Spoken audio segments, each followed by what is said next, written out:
Hi, I'm Daniel. I'm a huge Iron Maiden fan. Thank you for following my channel. Today I will be talking about Virtual 11, the 11th album of the band. Yeah, that's when a lot of things were shaky with the band, the X Factor, number 10, Virtual 11, number 11. I'm not going to say much about that. I already talked about that in the previous video.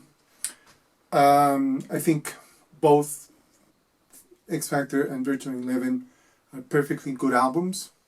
There's a lot to discover in both of these albums. They reflect very much an important part of the history of the band. And I don't have anything against them, either one of the albums. I did see the band during that tour.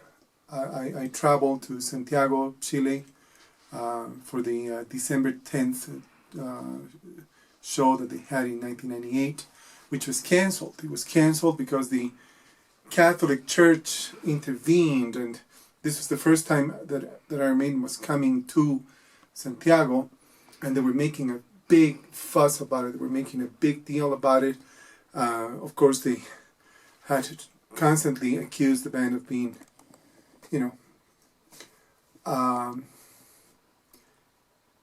devil worshippers, or whatever you may want to say.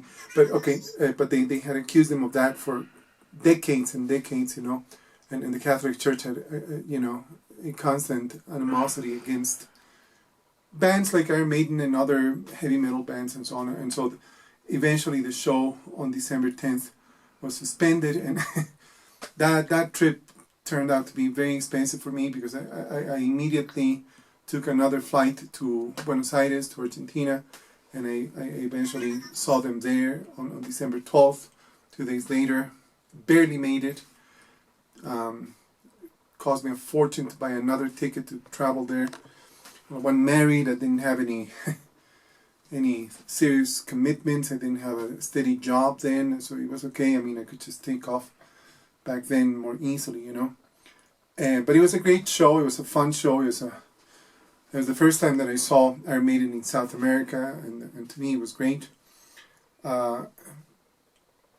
South American fans are completely insane. Everybody knows that we in South America were completely passionate about certain bands, especially Maiden, and when they play, I mean, the audience, the people, they just go completely insane, ballistic, just completely over the top, and that show was crazy. It's a great show. But anyways, from that era, I have the picture disc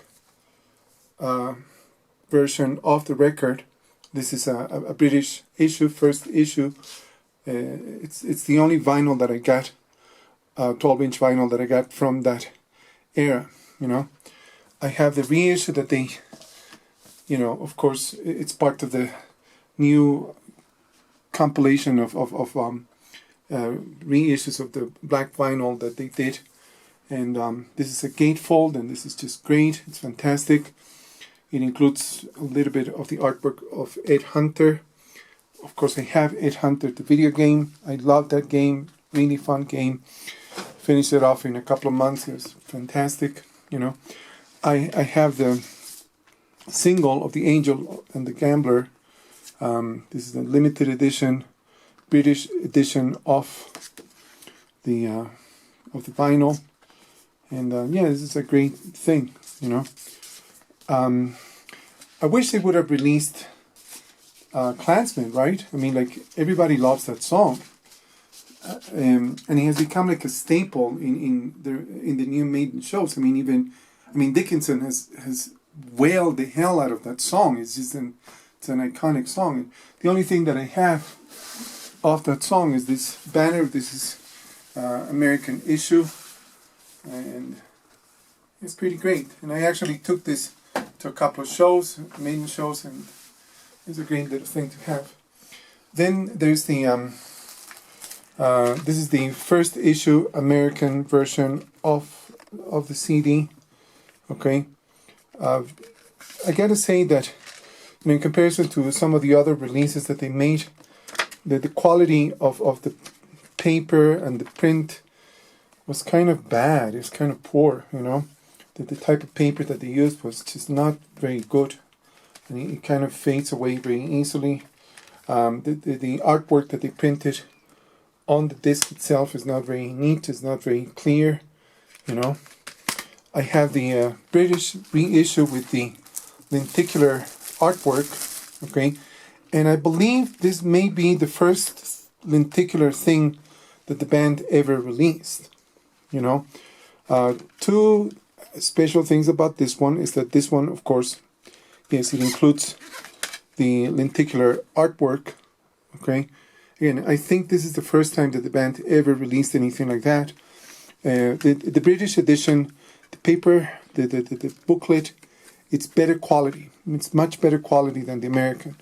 The American, I mean, you could see it's a more orange tone.